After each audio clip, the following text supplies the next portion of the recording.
ہم مسلمان ہیں اور اللہ تبارک و تعالیٰ کا ہم پر بڑا احسان یہ ہے کہ اس نے ہمیں اسلام کی اور ایمان کی دولت عطا فرمائی۔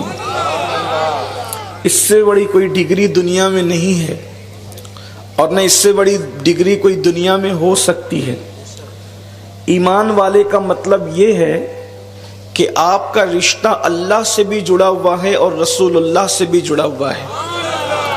جس کے دل کا تعلق اللہ اس کے رسول سے جڑا ہوا ہو، اس سے بڑا کوئی ڈگری والا ہو ہی نہیں سکتا۔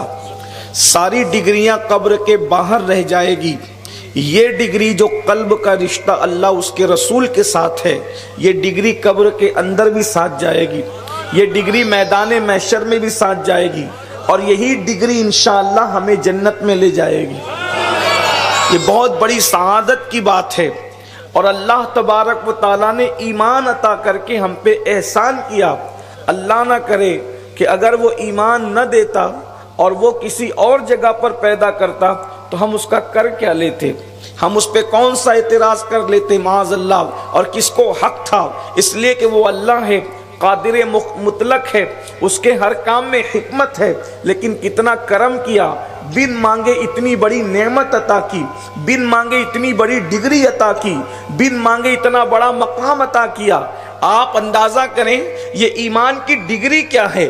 جب ایمان والوں کی فہرست بنتی ہے تو ایمان والوں کی فہرست میں جہاں سب سے پہلا نام صدیق اکبر کا ہے، جہاں سب سے پہلا نام عمر ابن خطاب کا ہے، جہاں سب سے پہلا نام عثمان غنی کا ہے، جہاں سب سے پہلا نام مولا علی کا ہے، جہاں سب سے پہلا نام اصحاب رسول کا ہے، نیچے کہیں نہ کہیں تو آپ کا اور ہمارا نام بھی درج ہوگا کہ وہ ایمان والے تھے، ان کے صدقے میں ہم بھی ایمان والے ہیں، یعنی اسی فیملی کے رکن ہیں، اسی اللہ اکبر سرکل کا ایک حصہ ہے، اور اللہ اکبر اسی گروہ، اسی جماعت اور اسی مذہب کے ماننے والے ہیں۔ یہ کتنا بڑا احسان ہے، یہ کتنا بڑا اعزاز ہے، اللہ اکبر۔ اور پھر بات جناب رسالت مآب صلی اللہ علیہ وآلہ وسلم کی جب آتی ہے تو وہ اللہ کے رسول ہیں، مصطفیٰ جان رحمت اللہ کے رسول ہیں، اللہ کے محبوب ہیں۔ اللہ نے فرمایا محبوب اگر تم کو پیدا کرنا نہ ہوتا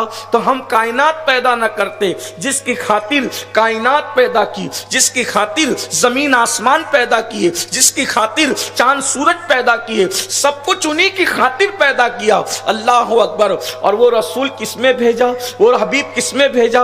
وہ حبیب بھیجا ایمان والوں میں، اور ارشاد فرما دیا لقد من اللہ علی المؤمنین اذ بعث فیہم رسولا، اے مومنو اللہ نے تم پر احسان کیا کہ تم ہی میں ایک رسول جلوگر فرمایا، محبوب کو تم میں بھیجا۔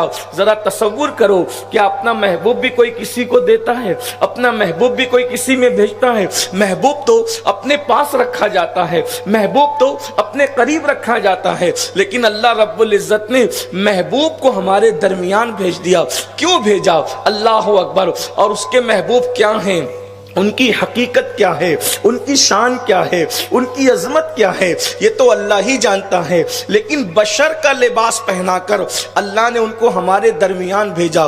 کیوں بھیجا؟ آخر محبوب کیوں تشریف لائے اتنی بڑی ہستی کو لباس بشر پہنا کر؟ حقیقتیں تو اللہ ہی جانتا ہے کہ ان کی حقیقت کیا ہے، کیونکہ انہوں نے خود فرمایا یا ابا بکر لم یعرفنی حقیقتا غیر ربی، اے ابو بکر میری حقیقت کو میرے رب کے سوا کوئی نہیں جانتا۔ اللہ رب العزت نے مگر اس حقیقت مصطفیٰ صلی اللہ علیہ وآلہ وسلم کو لباس بشر پہنا کر ہمارے درمیان بھیجا۔ حضور ہمارے درمیان کیوں آئے؟ اندازہ فرمائیں حضور کا ہمارے پاس آنے کا کیا مطلب ہے۔ یعنی بادشاہ اللہ اکبر اگر چونٹیوں کے درمیان ان کا حال دریافت کرنے کے لیے آئے تو اس میں چونٹیوں کی کوئی اوقات نہیں ہے، بلکہ یہ بادشاہ کا کرم ہے کہ وہ چونٹیوں کے درمیان تشریف لائے۔ ایک بادشاہ کے سامنے چونٹیوں کی جو حیثیت رہتی ہے اتنی حیثیت بھی تو حضور علیہ السلام کے سامنے ہماری نہیں ہے۔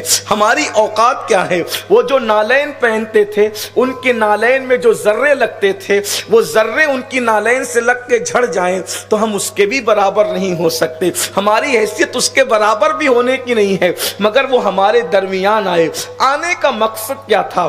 آنے کا مقصد یہی تھا، بہت سارے مقاصد میں سے سب سے بڑا مقصد یہ تھا تاکہ اے انسانوں میں لباس بشر پہن کر آیا ہوں، اور لباس بشر پہن کر آیا تو میں بازار جاؤں گا تو تمہیں بازار میں جانے کا سلیقہ سکھاؤں گا، میں تمہارے درمیان بیٹھوں گا تو تمہیں بیٹھ کر کے بیٹھنے کا سلیقہ سکھاؤں گا، میں تمہارے درمیان سوؤں گا تو تمہیں سونے کا سلیقہ سکھاؤں گا، تمہارے درمیان شادی بیاہ کی جائے گی تو آقا ہمیں شادی بیاہ کا طریقہ سکھائیں گے۔ یعنی اللہ کے رسول صلی اللہ علیہ وآلہ وسلم ہمیں انداز زندگی سکھانے آئے تھے، اسی لیے انہوں نے پانی بھی پیا، ورنہ اگر آپ دیکھیں حقیقت یہ ہے اگر حضور علیہ السلام ساری زندگی بھی پانی نہ پیتے تو حضور علیہ السلام کو کوئی فرق نہیں پڑتا، اگر ساری زندگی بھی کھانا نہیں کھاتے تو حضور علیہ السلام کو کوئی فرق نہیں پڑتا، حضور علیہ السلام ساری زندگی بھی نہ سوتے تو حضور علیہ السلام کو کوئی فرق نہیں پڑتا۔ لوگ سوچتے ہیں یہ لوگ تو ایسی باتیں کرتے ہیں،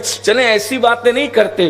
آپ سے پوچھتا ہوں سرکار صابر پاک نے 12 سال تک کے کچھ نہیں کھایا، آپ مجھے بتائیں فرق کیا پڑا؟ ارے جب ان کے بیٹوں کے بیٹوں کے بیٹوں کا بیٹا ایسا ہے کہ وہ 12 سال تک کے بغیر کھائے زندہ رہ سکتے ہیں تو مصطفیٰ جان رحمت کی شان کا عالم کیا ہو، حضور علیہ السلام کے مقام کا عالم کیا ہوگا۔ اسی طرح بہت ساری داستان ہے، کوئی مانے نہ مانے ہم کسی کو منوانے نہیں آئے ہیں، لیکن ہمارے مسلک میں ایسی ہستیاں ہیں جنہوں نے برسوں کچھ نہیں کھایا اور اللہ نے انہیں زندگی دی ہے۔ جب ان کی روحانیت کا یہ عالم ہے تو ان کو روحانیت کا فیض عطا کرنے والے مصطفیٰ جان رحمت کا عالم کیا ہوگا، ان کی عظمت کا عالم کیا ہوگا۔ اگر اللہ کے رسول علیہ السلام نے کھایا بھی، پیا بھی، سوئے بھی، کپڑے بھی پہنے، سب کچھ کیا، وجہ صرف ہمیں طریقہ دینے کے لیے۔ تو جب حضور علیہ السلام ہمیں طریقہ دینے کے لیے آئے تو پھر ہم لوگ کلمہ رسول کا پڑھتے ہیں، سب پڑھتے ہیں، سب کا کلمہ ایک ہے۔ جب کلمہ اللہ کے رسول کا پڑھتے ہو تو پھر طریقہ دوسروں سے کیوں لیتے ہو؟ آپ مجھے بتائیں، کلمہ پڑھا اللہ کے رسول کا، محمد الرسول اللہ صلی اللہ علیہ وآلہ وسلم، یہ سب کا کلمہ ہے، تو پھر بیٹھنے کا انداز، کھڑے ہونے کا انداز، اٹھنے کا انداز، دیکھنے کا انداز، سونے کا انداز، شادی بیاہ کا انداز، موت میت میں، یہ سب کس سے سیکھنا؟ جس کو ہم نے نبی مانا، اس لیے کہ حضور سے بڑا کوئی نہیں ہے، اللہ کی مخلوق میں حضور سے بڑا کوئی نہیں ہے۔ بعد از خدا بزرگ توئی قصہ مختصر، اللہ کے بعد سب سے بڑا مرتبہ کسی کا ہے تو وہ مصطفیٰ جان رحمت صلی اللہ علیہ وآلہ وسلم کا ہے۔ میرے امام کہتے ہیں اور بڑے مزے میں کہتے ہیں، سرور کہوں کہ مالک و مولا کہوں تجھے، باغ خلیل کا گل زیبا کہوں تجھے، حرمہ نصیب ہوں تجھے امید گے کہوں، جان مراد کان تمنا کہوں تجھے۔ حضور کو صرف مراد نہیں کہا بلکہ جان مراد، ساری مرادوں کی جان کہا ہے، وہ جان مراد ہے، جان مراد کانے تمنا کہوں تجھے، اور اللہ رے تیرے جسم منور کی تابشیں، اے جانے جاں میں جانے تجلا کہوں تجھے، تیرے تو وصف عیب تناہی سے ہے بری، حیران میرے شاہ میں کیا کیا کہوں تجھے، اور کہہ لے گی سب کچھ ان کے ثنا خواہ کی خاموشی، چپ ہو رہا یہ کہہ کے میں کیا کیا کہوں تجھے، لیکن رضا نے ختم سخن اس پہ کر دیا، خالق کا بندہ خلق کا آقا کہوں تجھے۔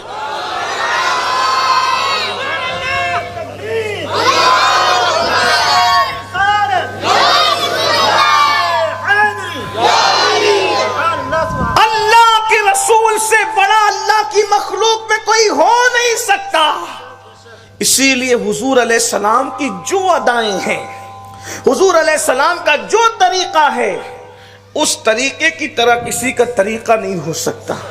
تو جب کلمہ رسول اللہ صلی اللہ علیہ وآلہ وسلم کا پڑھتے ہو تو پھر ہمیں طریقہ بھی حضور ہی کا اختیار کرنا چاہیے۔ کہنے والے نے کہا ہے طریق مصطفیٰ کو چھوڑنا ہے وجہ بربادی، اسی سے قوم دنیا میں ہوئی بے اقتدار اپنی۔ دیکھو حضور علیہ السلام کے طریقے پر میں کچھ باتیں آپ کو پیش کرتا ہوں۔ اللہ کے رسول علیہ السلام 1450 سال پہلے دنیا سے تشریف لے گئے۔ آقا کریم علیہ السلام دنیا سے پردہ فرما گئے۔ اس وقت سائنس، ٹیکنالوجی، مشینیں اور یہ ساری چیزیں اتنی ترقی پر نہیں تھی، لیکن اللہ کے رسول صلی اللہ علیہ وآلہ وسلم نے جو زندگی گزاری ہے اس پر ایک نظر ڈالتے ہیں۔ نوجوانوں کی توجہ، ماں اور بہنوں کی توجہ۔ دیکھیے اللہ کے رسول صلی اللہ علیہ وآلہ وسلم جب پانی پیتے تھے تو اللہ کے رسول صلی اللہ علیہ وآلہ وسلم گٹا گٹ کبھی پانی نہیں پیتے تھے، بلکہ ٹھہر ٹھہر کر چھوٹے چھوٹے گھونٹ پانی پیتے تھے۔ یعنی یوں کہہ لیں حضور علیہ السلام پانی چوس چوس کر پیتے تھے۔ ٹھیک، اب حضور علیہ السلام نے پانی پیا، بیٹھ کر کے پانی پیتے تھے، بسم اللہ پڑھ کے پیتے تھے، اور پانی پینے سے پہلے پانی کو دیکھ لیا کرتے تھے۔ بن دیکھے اللہ کے رسول نے کبھی پانی کو دیکھ کے پیا، بسم اللہ پڑھ کے پیا، گھونٹ گھونٹ پیا، اور پانی پینے کے بعد الحمدللہ کر بیٹھ کر کے پیا۔ اب آپ دیکھیں کبھی تصور میں نہیں آیا کسی مذہب کے اندر یہ طریقہ پانی پینے کا نہیں ملے گا آپ کو۔ آج بڑے بڑے سائنسداں کہہ رہے ہیں کہ پانی دیکھ کر کیوں پینا چاہیے، اس لیے کہ برتن میں کیڑا بھی ہو سکتا ہے، گھان بھی ہو سکتی ہے، اور پتہ نہیں کیا کیا جو کچھ بھی ہو سکتا ہے، دیکھ کر پیو۔ حضور آج لوگ دیکھ کر پینے کی بات کر رہے ہیں، جب دیکھ کر پینے کی کوئی بات کرنے والا نہ تھا تو حضور علیہ السلام نے پانی کو دیکھ کر پیا۔ آج بڑی بڑی بیماریوں کا دور ہے، وزن کی زیادتی ہے، یہ ہے وہ ہے وہ ہے، بہت کچھ ہے، لیکن آج ڈاکٹر کہتے ہیں اگر کوئی پانی کو چوس چوس کر پیے گا تو وہ شخص بیماری میں مبتلا نہیں ہوگا، بیماریوں سے محفوظ رہے گا۔ لوگ یہ تحقیق بتا رہے ہیں۔ حالانکہ ایک بات میں کہوں، ہم حضور علیہ السلام کو اس لیے فالو نہیں کرتے معاذ اللہ کہ اس سے یہ سائنسی فائدہ ہے، یہ سائنسی فائدہ ہے۔ ہم کہتے ہیں سائنس کے نظریات بدل سکتے ہیں، ہم سائنس کے مخالف بھی نہیں ہیں، سائنس کے نظریات بدل سکتے ہیں، سائنس کو کچھ بات کہنی ہے، کبھی کچھ انہوں نے تحقیق پیش کی ہے، ان کی باتیں بدلتی رہتی ہے، مگر ہمارے آقا نے جو کیا ہے اس میں سوائے فائدے کے کچھ ہو ہی نہیں سکتا۔ لوگوں کو سمجھ میں آئے تب بھی، نہ سمجھ میں آئے تب بھی، اللہ اکبر۔ اسی طرح سے دیکھو اللہ کے رسول صلی اللہ علیہ وآلہ وسلم نے پوری زندگی کبھی پیٹ بھر کر کے کھانا نہیں کھایا، کبھی پیٹ بھر کر کے حضور نے کھانا نہیں کھایا۔ کیوں نہیں کھایا؟ ہمیں بتایا طریقہ ہمارے مذہب نے کہ پیٹ کے 3 حصے کیے جائیں، ایک حصے میں بس کھانا ہو، ایک حصے میں پانی ہو، اور ایک حصہ خالی رہے۔ یہ ہمیں طریقہ بتایا۔ آپ سب سے زیادہ ڈاکٹرز اگر آپ کو ملیں گے مسلمانوں کے محلے میں ملیں گے، سب سے زیادہ بیماریاں ملے گی مسلمانوں کے محلے میں ملے گی۔ وجہ کیوں؟ اس لیے کہ ہم نے اللہ کے رسول کو فالو نہیں کیا، حضور علیہ السلام کو ہم نے اپنے لیے آئیڈیل نہیں بنایا۔ دیکھو حضور نے آج سے 1450 سال پہلے یہ کیا، اور کرنے کے بعد آج ڈاکٹرز کیا کہہ رہے ہیں کہ اگر کوئی اللہ کے رسول صلی اللہ علیہ وآلہ وسلم کے اس طریقے پر عمل کرے گا تو وہ بیماریوں سے محفوظ رہے گا۔ کیوں؟ اس لیے کہ جو پیٹ بھر کھانا نہیں کھاتا اللہ رب العزت اس کو بیماریوں سے محفوظ رکھتا ہے۔ لوگ کہتے ہیں اس سے بیماری ہوئی، اس سے بیماری ہوئی، اس سے بیماری ہوئی۔ آپ یاد رکھیں جس دن ہم کھانے پہ کنٹرول کر لیں گے اس دن ہم بیماریوں سے محفوظ ہوں گے۔ ایک مشہور واقعہ ہے، مدینہ منورہ میں ایک حکیم آیا، آنے کے بعد وہ مدینہ شریف رکا، مہینوں قیام کیا، اور مہینوں قیام کرنے کے بعد دیکھا کہ کوئی بھی صحابی اس حکیم کے مطب میں یعنی اس کے دواخانہ میں گئے ہی نہیں۔ وہ پریشان ہو کے سامان سمیٹا، اور سمیٹنے کے بعد جب یہاں کوئی دوا لینے آتا ہی نہیں ہے تو پھر میں یہاں رہ کر کے کروں کیا؟ تو پوچھا صحابہ سے کہ تم بیمار کیوں نہیں پڑتے؟ تو صحابہ کرام نے فرمایا ہمارے نبی نے بتایا ہے ہم اس وقت تک دسترخوان پر نہیں بیٹھتے جب تک کہ بھوک نہ لگ جائے اور ابھی بھوک باقی رہتی ہے اور ہم دسترخوان سے اٹھ جایا کرتے ہیں، یعنی دسترخوان پہ بھوکے بیٹھتے ہیں اور دسترخوان سے بھوکے اٹھتے ہیں، اس وجہ سے ہم بیماریوں سے محفوظ رہتے ہیں۔ یہ کسی کو پتا تھا 1450 سال پہلے کہ اس کے اندر یہ حکمت ہے وہ، لیکن حضور علیہ الصلوۃ والتسلیم جب تک مسلمان حضور کی سنتوں پر عمل کرتا رہا کبھی وہ نقصان میں نہیں پڑا۔ آج ہم کیوں بیمار ہو رہے ہیں پتہ ہے؟ اس لیے کہ ہم 3 بار کھاتے ہیں اور جب تک اللہ اکبر حلق تک کے نوبت نہ جائے اس وقت تک ہم کھانا نہیں چھوڑتے۔ ہنسنے کی بات نہیں، پھر اس کے اوپر ہم سافٹ ڈرنک بھی پیتے ہیں، پھر اس کے بعد دوپہر میں کھایا، پھر شام کو 4 بجے پھر کھائیں گے، پھر اس کے بعد 6 بجے پھر بریک فاسٹ کے نام پر کھائیں گے، اس کے بعد پھر جب وہ عشاء کے بعد کھائیں گے، رات میں پھر جگتے ہیں تو 12 بجے کے بعد پھر کھائیں گے۔ یعنی لوگ کھاتے کھاتے مریض ہو رہے ہیں۔ میرے آقا صلی اللہ علیہ وسلم کے پیارے دیوانوں، اور آپ دیکھیں یورپ کی دنیا، باہر کی دنیا، یہ ساری چیزوں کو کھانے کو چھوڑ کر اب وہ قناعت کی طرف آ رہی ہے۔ کروڑ پتی ہے، اربوں پتی ہے، خربوں پتی ہے، وہ حتی الامکان کھانے کو نظر انداز کر رہے ہیں۔ لوگ سمجھتے زیادہ کھائیں گے تو زیادہ جئیں گے، یاد رکھنا کم کھائیں گے تو زیادہ جئیں گے۔ اللہ اکبر، کم کھائیں گے تو تندرست رہیں گے۔ یہ میں نے چند مثالیں آپ کے سامنے پیش کی، اس طرح کی ہزاروں مثالیں ہیں۔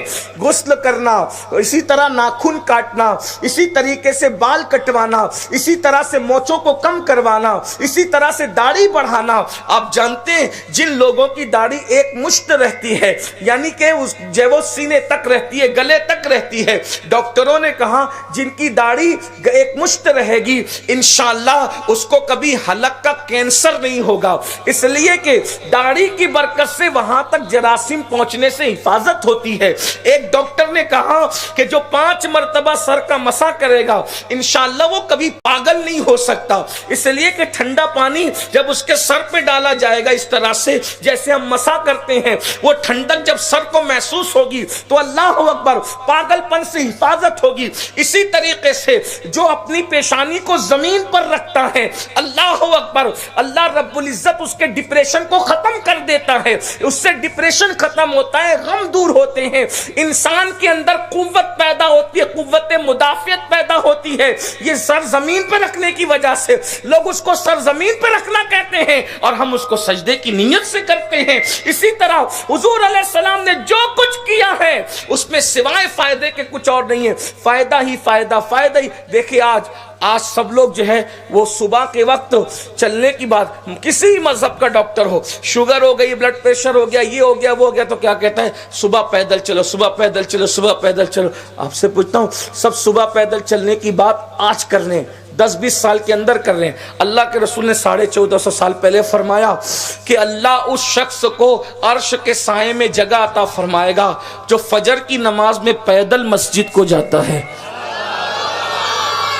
4 نماز کے لیے پیدل جانے کی بات نہیں کی، ظہر میں، عصر میں، مغرب میں، عشاء میں پیدل جانے کی بات نہیں کی، خاص فجر کو پیدل جانے کی بات کی۔ کیوں؟ لوگ آج پیدل چلنے کی بات کر رہے ہیں۔ میرے محبوب مصطفیٰ جان رحمت نے 1450 سال پہلے ہمیں پیدل چلوایا، لیکن معذرت کے ساتھ ڈاکٹر کے کہنے پر تو عمل کر رہے ہو، محبوب خدا کے کہنے پر اگر عمل کر لیا ہوتا تو ڈاکٹروں کی محتاجی ہی نہ ہوتی۔ مجھے بتائیں، اندازہ فرمائیں۔ آپ کو بتاؤں ایک بات اور، آج کل لوگ کہتے ہیں جب وہ سبزیاں زیادہ کھاؤ، سبزیاں زیادہ کھاؤ۔ اللہ کے رسول نے 1450 سال پہلے فرمایا جس دسترخوان پر ہری سبزی رکھ دی جاتی ہے اس دسترخوان سے شیطان کو بھگا دیا جاتا ہے۔ ہری سبزی کا دسترخوان پہ رکھ دیا جانا شیطان کو بھگانے کے مترادف ہے۔ یہ حدیث پاک تفسیر علم نشرہ میں امام اہل سنت کے والد امام المتکلمین نے نقل فرمایا ہے۔ غرض کہ میں بے شمار مثالیں پیش کر سکتا ہوں لیکن میرا عنوان یہ نہیں، آقا نے جو طریقہ بتایا اس کی طرف آؤ، اس میں فائدہ ہے۔ حضور علیہ السلام نے ہمیں سب کچھ سکھایا۔ یار وہ محبوب جو لامکاں پر جاتے ہیں خدا کی زیارت کرتے ہیں، وہ محبوب صلی اللہ علیہ وآلہ وسلم نے ہمیں بیت الخلاء میں بیٹھنے کا طریقہ تک سکھایا، پانی لینے کا طریقہ تک سکھایا، استنجا کرنے کا طریقہ تک سکھایا. کیوں؟ تاکہ تم کسی کی طرف نہ دیکھو، کسی اور کی طرف نہ دیکھو، کسی کی محتاجی میں نہ رہو. اور جب تک مسلمان کھانے میں، پینے میں، اٹھنے میں، بیٹھنے میں، سونے میں، جاگنے میں حضور کی سنتوں پہ عمل کرتا رہا. آج ہم سوتے ہیں تو کیسے سوتے ہیں؟ لمبے دھڑنگے چت لیٹ کر کے سوتے ہیں. اللہ کے رسول علیہ السلام ایسے کبھی نہیں سوئے. حضور علیہ السلام سوتے تھے تو آپ اپنے پیروں کو سمیٹتے تھے، ہاتھ کو سر کے نیچے سیدھے ہاتھ کو رکھتے تھے اور اس طرح کونی کو پھیلا کر اور پیروں کو سمیٹ کر، یعنی کہ وہ شکل بھی نام محمد کی بنتی تھی. اعلی حضرت علیہ رحمہ نے یہاں پر ایک روایت نقل کی ہے کہ جو اس طرح سوئے گا تو جب تک اس طرح سے لیٹا رہے گا 70,000 فرشتے وہاں آ کر کے درود پڑھیں گے، اور وہ درود پڑھنے کا ثواب اس کو ملے گا جو اس طریقے سے سویا ہوا ہے. کتنے فرشتے آئیں گے سوچو تو صحیح، ثواب کے ثواب مل. اور اس کے بعد اس طرح سے سوئیں گے. آج ڈاکٹر لوگ کہہ رہے ہیں کیونکہ آپ دائیں کروٹ پر سوئے ہیں تو آپ کو نیند کی حالت میں کبھی اٹیک نہیں آ سکتا جو اس طرح سے سوئے. غور فرمائیں، حضور علیہ السلام نے بتایا لیکن ہم نے اس پہ غور نہیں کیا. ہم لوگ دوسروں کو دیکھ رہے ہیں، وجہ ہمیں اہمیت نہیں پتا، جبکہ حضور علیہ السلام کی آمد کا مقصد سکھانا تھا. کھاؤ کیا، پیو کیا، اور جو چیزیں حضور نے کھائی اس میں اللہ نے فائدہ. جیسے کہ حضور نے کھجوریں زیادہ کھائی. ڈاکٹر لوگ کہہ رہے ہیں کہ کھجور وہ ہے جس میں ہر قسم کی وٹامن موجود ہے. آج یہ وٹامن کی گولی، اس وٹامن، یہ سب لوگ کر رہے ہیں. کھجور کھا لو، آل وٹامن، ساری وٹامنس اس کے اندر موجود ہے. حضور نے کھائی. بتاؤ اس وقت وٹامن کا پتہ تھا؟ لیکن آمنہ کے لال غیب دا نبی صلی اللہ علیہ وآلہ وسلم کھجور استعمال کر کے، یعنی حضور نے جس چیز سے بچے. اور حضور علیہ السلام نے میدہ کبھی نہیں کھایا. میدہ جانتے؟ میدہ کی روٹی کبھی نہیں کھائی. یہ جو برگر کھاتے ہو، پاؤ کھاتے ہو، اسی طریقے سے میدے کی چیزیں کھاتے ہو، اس سے پیٹ بڑھ رہا ہے، بیماریاں بڑھ رہی ہے. آج یہ فیشن ہو گیا ہے. فیشن کے پیچھے بھاگنے والوں، مصطفیٰ جان رحمت کے طریقے کی طرف پیچھے آؤ. لوگوں کو ترقی چاہیے تو آگے بھاگیں، ہمیں ترقی چاہیے تو پیچھے آئیں. اس لیے کہ ہماری ترقی قدم ناز مصطفیٰ صلی اللہ علیہ وسلم میں ہے. ہماری ترقی حضور علیہ السلام کے قدموں میں ہے. کل بھی حضور کے قدموں میں تھی، آج بھی حضور کے قدموں میں ہے. تو میرے بھائیوں، حضور علیہ السلام نے جن چیزوں کے کھانے سے سستی آتی ہے ان چیزوں کو حضور نے کبھی نہیں کھایا. کچی پیاز حضور علیہ السلام نے کبھی نہیں کھائی. کچا لہسن حضور علیہ السلام نے کبھی نہیں کھایا. آج جو لوگ کچی پیاز کھاتے ہیں، ابھی جائز ناجائز کی بات نہیں کر رہا ہوں، جو لوگ کچی پیاز کھاتے ہیں ان کے منہ سے کتنی خطرناک بدبو آتی ہے. دیکھو، جو لوگ کچا لہسن کھاتے ہیں ان کے منہ سے کتنی خطرناک بدبو آتی ہے. کچی پیاز، کچا لہسن کھانے سے پسینے میں بھی بدبو آتی ہے. حضور علیہ السلام نے کبھی استعمال نہیں فرمایا. حالانکہ منع بھی نہیں فرمایا لیکن استعمال بھی نہیں فرمایا. اسی طرح سے آپ دیکھیں حضور علیہ السلام نے عطر کو استعمال فرمایا. امام اعظم ابو حنیفہ فرماتے ہیں جو کثرت کے ساتھ عطر استعمال کرے گا اس کی عقل بڑھے گی اور قوت حافظہ میں اضافہ ہوگا،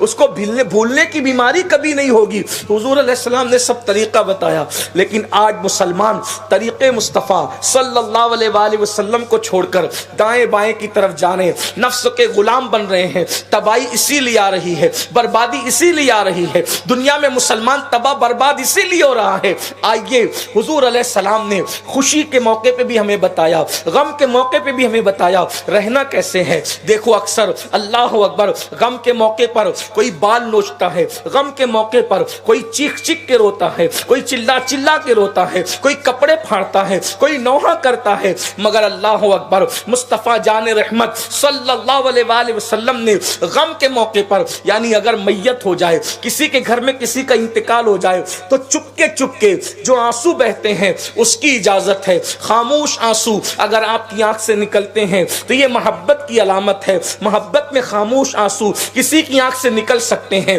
لیکن چلا کر کے رونا، نوحہ کرنا، بلکنا، کپڑے پھاڑنا، منہ پہ تماچے مارنا، اللہ اکبر، بال نوچنا، اس کی اسلام نے اجازت نہیں دی ہے. اللہ اکبر. اسی طرح شادی کے موقع پر اللہ کے رسول صلی اللہ علیہ وآلہ وسلم نے ہمیں قانون عطا کیا، کہیں پہ بھی تشنا قانون نہیں چھوڑا شادی کیسے کی جائے۔ حضور علیہ السلام نے ایک نہیں متعدد شادیاں کر کے بتایا کہ شادی ایسے کرو، یعنی اگر ایک بار بھول گئے تو پھر اس طرح بھی دیکھ لو، یعنی یوں سمجھ لے اگر اماں خدیجہ کی شادی کا انداز تم بھول چکے ہو تو اماں عائشہ کے ساتھ جو شادی کی اس کو یاد رکھو، اماں عائشہ کے ساتھ جو شادی کرنے کا انداز تھا اگر وہ بھی تمہاری نظروں سے اوجھل ہو گیا تو ام المومنین ام سلمہ کا نکاح یاد کر لو جو آقا علیہ السلام نے کیا، کس طرح حضور علیہ السلام نے نکاح فرمایا۔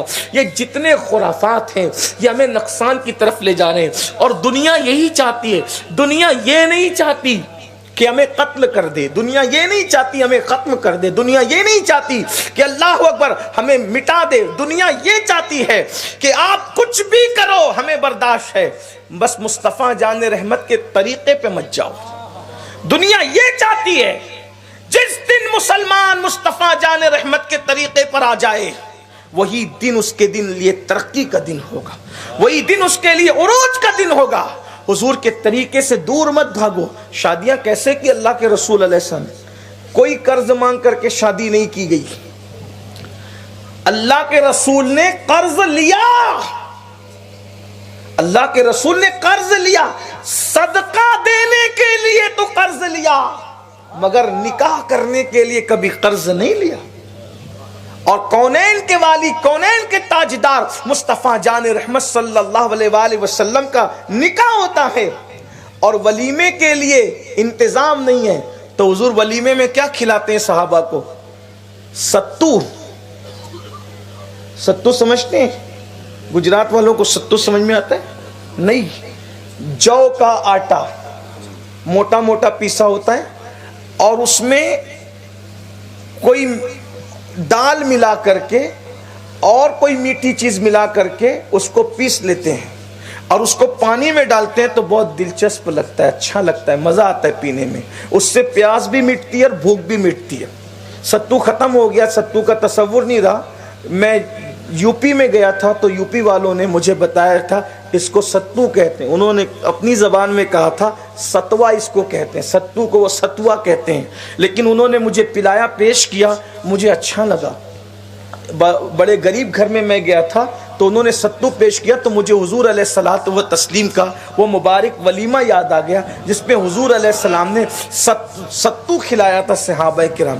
کبھی حضور علیہ السلام نے کھجور اور پانی پر اپنا ولیمہ کیا اور کبھی اللہ کے رسول علیہ السلام نے بکری ذبح کر کے بکری کے گوشت پر بھی اپنا ولیمہ فرمایا۔ اور اسی طرح جب حضور علیہ السلام نے پہلا نکاح فرمایا تو سینکڑوں بکریاں ذبح کی گئی اور اس کے بعد حضور علیہ السلام کے ولیمے میں کھانا پیش کیا گیا۔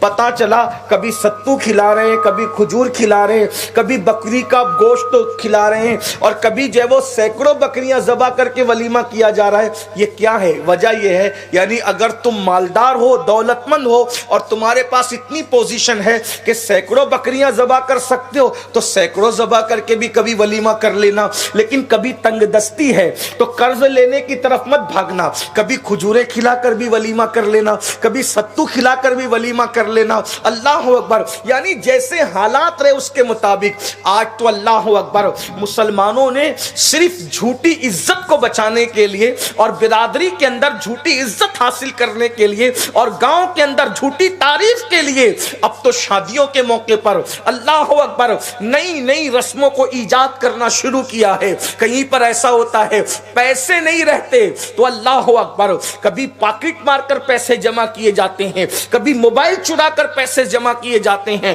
اور جو بہت شریف لوگ ہیں یہ سارے کام وہ نہیں کرتے تو وہ سود سے پیسے لیتے ہیں، بیاج سے پیسے لیتے ہیں۔ وجہ تاکہ دنیا دیکھے میرے بیٹے کی بارات کیسے نکلتی ہے، میرے بیٹے کی شادی کیسے نکلتی ہے، میری بیٹی کو میں رخصت کیسے کرتا ہوں۔ یاد رکھنا بندوں کے نزدیک جھوٹی عزت حاصل کرنے کے لیے اللہ کو ناراض کرنے والوں، اللہ اکبر، کوئی بندہ، کوئی عام عام انسان ہماری قبر میں نہیں آئے گا. اور کیا یہ جھوٹی عزت کے چکر میں تم اپنے سچے خدا کو ناراض کر رہے ہو, مصطفیٰ جان رحمت کو ناراض کر رہے ہو؟ تمہیں پتا ہے اللہ کے رسول صلی اللہ علیہ وآلہ وسلم نے فرمایا سود کا لقمہ کھانے والا اپنی ماں کے ساتھ 36 مرتبہ زنا کرنے والے کے برابر ہے. اور پھر فرمایا جتنا سود لینے والا مجرم ہے اتنا سود دینے والا بھی مجرم ہے. کون سی جھوٹی عزتیں کما رہے ہو مجھے بتاؤ, اور جھوٹی اور بازاری عزتیں کب تک رہے گی؟ اندازہ کرو. دیکھو اکبر, جس کو اکبر دی گریٹ کہتے ہیں لوگ, اسی ملک ہندوستان کا ایک بادشاہ جسے دنیا اکبر اعظم کہتی ہے, جھوٹی عزت کمایا تھا. آج اس کی قبر پر کوئی فاتحہ پڑھنے والا نہیں, لیکن مجدد الفسانی نے دین پر قائم رہ کر جیل میں زندگی کاٹ کے اللہ کو راضی کیا تھا. آج بھی مجدد الفسانی کا گنبد جگمگا رہا ہے اور ہزاروں لوگ ان کی بارگاہ میں خراج عقیدت پیش کرتے نظر آتے ہیں. غریب نواز کے مقابل میں جو کھڑا ہوا تھا اس نے جھوٹی عزت کمائی تھی. کہاں ہے قبر کا نشان؟ مگر میرے خواجہ کے ڈنکے آج بھی بجتے نظر آ رہے ہیں. امام حسین کے مقابلے میں جو گنڈا کھڑا ہوا تھا, پوری دنیا پہ حاکم بننے کا دعویٰ تھا, کہاں ہے یزید کی قبر کا نشان؟ اس نے جھوٹی عزت کمائی تھی. حسین دین پر قائم تھے, جھوٹی عزت والے کی قبر کا نشان بھی مٹ گیا. میرے امام, امام عرش مقام کی عظمت کے ڈنکے آج بھی بج رہے ہیں.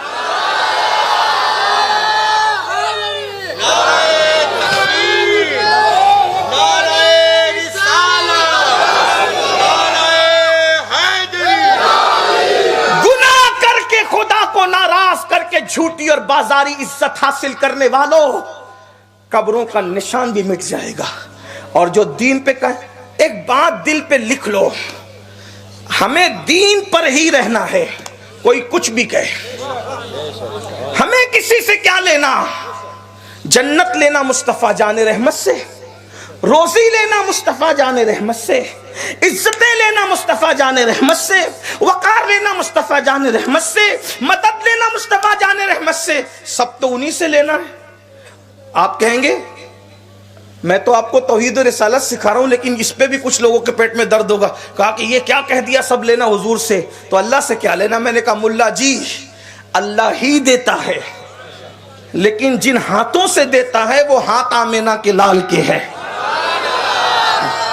اگر آپ کو یہ بات سمجھ میں نہیں آتی تو یہ بخاری شریف ہی میں لکھی ہے, جو بخاری بغل میں لے لے کر کے گھومتے ہو اور بہت بخاری کا نام لیتے, اسی بخاری میں ہے واللہ یؤتی انما انا قاسم, اللہ عطا کرتا ہے اور میں ہی تقسیم کرتا ہوں. تو اللہ کیا کیا دیتا ہے حضور نے نہیں بتایا, اور کیا کیا حضور تقسیم کرتے یہ بھی نہیں بتایا, بلکہ حضور اشارہ دے رہے ہیں اللہ جو جو دے سکتا ہے میں سب سب بانٹ سکتا ہوں. اسی لیے میرے امام کہتے خلق کے حاکم ہو تم, رزق کے قاسم ہو تم سے ملا جو ملا تم پہ کروڑوں درود. اور کون دیتا ہے؟ دینے کو منہ چاہیے, دینے والا ہے سچا ہمارا نبی. میرے کریم سے گر قطرہ کسی نے مانگا, دریا بہا دیے ہیں در بے بہا دیے. حضور کی دینے کی بات آئی تو میں نے کئی مرتبہ ایک واقعہ پڑھا, تقریروں میں پڑھا, لیکن آج دینے کی بات آئی تو میں پڑھ دوں اس کو, پھر آگے چلتے ہیں. سب لینا حضور سے ہے. توجہ, اگر آپ تھک گئے تو کوئی بات نہیں,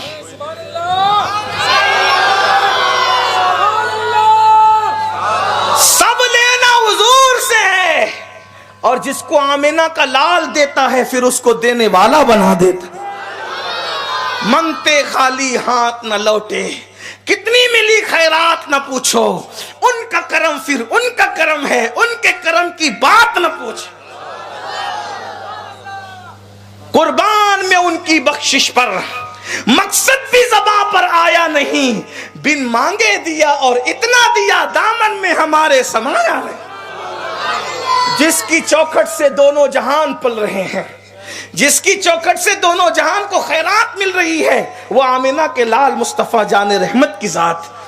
ایک واقعہ میں نے کثرت سے پڑھا، آج بھی آپ اس کے سامنے اس کو پڑھ دیتا ہوں عنوان کی مناسبت سے، حالانکہ عنوان میرا یہ نہیں، آگے چلتے ہیں۔ ایک مرتبہ حاتم طائی کی اولاد میں سے ایک شخص اپنے دادا کے قصے سنانے لگے کہ میرے دادا حاتم طائی وہ تھے کہ جو اتنے سخی تھے، اتنے سخی تھے، اتنے سخی تھے کہ انہوں نے مختلف دروازے بنا کے رکھے تھے، اور ایک فقیر، ایک منگتا، ایک سوالی ایک بار ایک دروازے سے آتا تو بھی دیتے، دوسرے سے آتا تو بھی دیتے، تیسرے سے آتا تو بھی دیتے، چوتھے سے آتا تو بھی دیتے، وہ دینے کی بات کرتے رہے۔ اللہ اکبر۔ ایک ننھا سا بچہ شہزادہ جس کے چہرے پر نور کے آثار تھے، سعادت کے آثار تھے، برکت کے آثار تھے، شہزادگی جس کے چہرے سے چمک رہی تھی، اس ننھے سے شہزادے نے کہا بس یہی تیرا دادا ہے؟ کہا یہ بس، ہاں۔ کہا یہ تو بخیلی ہے، یہ کوئی سخاوت ہے؟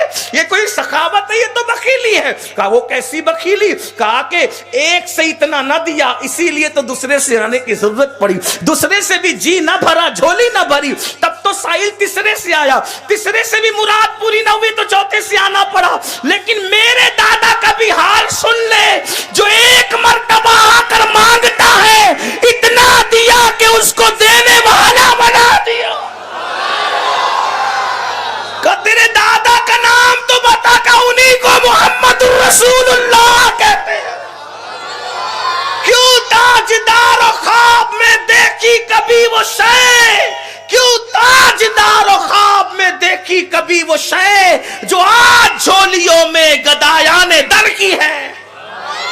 مانگیں گے مانگے جائیں گے، منہ مانگی پائیں گے، سرکار میں نہ لا نہ حاجت اگر کی ہے، منگتا کا ہاتھ اٹھتے ہی داتا کی دین تھی، دیری قبول عرض میں بس ہاتھ بھر کی ہے۔ مومن ہوں مومنوں پہ رؤوف الرحیم ہوں، سائلوں کو خوشی لانا گھر کی ہے، جس نے جنت مانگا اس کو جنت بھی عطا کر دی، جہاں بانی عطا کر دیں، بھری جنت ہبا کر دے۔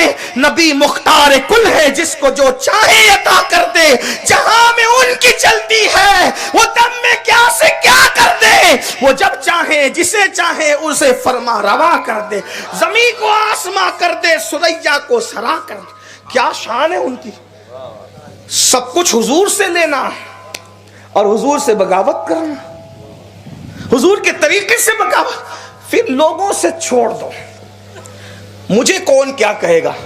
جس دن یہ فکر تمہارے دل سے نکل جائے گی مجھے کون کیا کہے گا، بس اسی دن تم بادشاہ ہو۔ کسی کی فکر، سب کی فکر چھوڑ دو، صرف ایک فکر کرو، اللہ راضی ہو جائے، اس کا رسول راضی ہو۔ مجھے کوئی کچھ بھی کہے، کچھ بھی کہے، پھر دیکھنا یہ جو سود کے دھندے کر رہے ہو، سود سے پیسے لے رہے ہو، سود سے پیسے دے رہے ہو، بیاج عام کر رہے ہو، جھوٹی ناک اور عزت بچانے کے لیے کیا کرتے؟ سوچو مسلمان کی شادی میں کبھی ڈی جے بچ سکتا ہے؟ سوچیں، غور کریں، بار بار یہ بات کہی جاتی ہے۔ علماء کہتے ہیں، سادات کہتے ہیں، پیران نظام کہتے ہیں، لوگ کہتے ہیں ہم بہت چاہتے ہیں سادات کو۔ کیا چاہتے ہو؟ بولے ہاتھ چومتے ہیں، ان کے لیے ہاتھ باندھ کے کھڑے ہوتے ہیں، ان کو نظر پیش کرتے ہیں۔ میں نے کہا یہ مکمل چاہنے کی علامت نہیں ہے۔ اگر واقعی آل رسول سے محبت ہے تو وہ جو کہتے ہیں ان کی سنتے کیوں نہیں؟ ان کے نام پہ گردن جھکانے کی بجائے ان کے نام پہ دل جھکانے کی کوشش کرو۔ مسلمان کی شادی سود سے کیسے ہو سکتی ہے؟ مسلمان کی شادی اللہ کے رسول کے طریقے کے خلاف کیسے ہو سکتی ہے؟ مسلمان کی شادی میں ڈھول تاشا ڈی جے کیسے بچ سکتا ہے؟ مجھے بتاؤ تو صحیح۔ حیرت ہے، جس مذہب کے اندر اللہ کے رسول علیہ السلام نے فرمایا کہ ڈھول تاشے شیطان کے لشکر ہے اور مجھے ان کو توڑنے کے لیے بھیجا گیا، ہمارے مذہب میں ڈی جے ڈھول تاشے باجوں کا کوئی تصور نہیں ہے۔ یہ شادیوں کے اندر ڈھول تاشے باجے یہ بدعات ہیں، خرافات ہیں، اور اس پر کتنے روپے خرچ ہو رہے ہیں؟ ہزاروں روپے، اور اللہ کے رسول اس کو شیطانی لشکر فرما رہے۔ اب مجھے بتاؤ، جس شادی میں شیطان کا لشکر آئے گا وہ شادی کبھی آباد ہو سکتی ہے؟ اس میں کبھی برکت ہو سکتی ہے؟ شادی میں شیطان کا لشکر تم لاؤ، اور جب بیوی آ کر کے بہو آ کر کے تمہیں نچائے اور جیل کے زینے پر چڑھائے تو پھر باپو سے آ کر پیر پکڑ کہتے ہیں کہ باپو کچھ کچھ کرو. سوچو تو صحیح, باپو کیا کریں گے؟ شیطان کا لشکر تو پہلے دن تو لایا ہے. جس کے گھر میں شیطان کا لشکر تم لا رہے ہو, بتاؤ اس شادی کے اندر خوشیاں کیسے ہوگی؟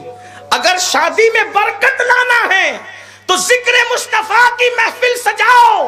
جہاں ذکر مصطفیٰ کی محفل سجے گی وہاں فرشتوں کا نزول ہوگا, وہاں نگاہ مصطفیٰ ہوگی, اور جہاں نگاہ مصطفیٰ ہوگی وہ گھر کبھی برباد نہیں, وہ گھر ہمیشہ آباد رہے گا.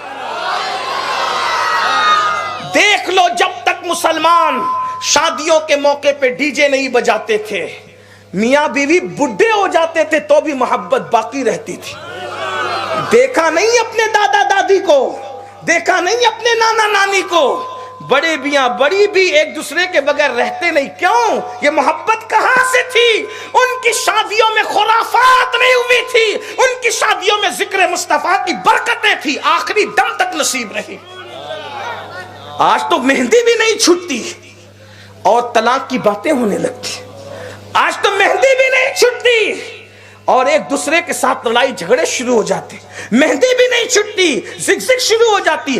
ہنسنے کی بات نہیں, اگر صرف دل بہلانے کے لیے جلسوں میں آتے ہو تو پھر آپ کی مرضی, لیکن اگر اپنی بھلائی چاہتے ہو, اپنی آخرت کا بھلا چاہتے ہو, جانتے ہیں اللہ کے سچے رسول صادق و مصدوق صلی اللہ علیہ وآلہ وسلم نے ارشاد فرمایا کہ کچھ لوگ اپنی قبروں میں جائیں گے تو اللہ ان کو سور کی شکل دے گا, خنزیر کی شکل دے گا.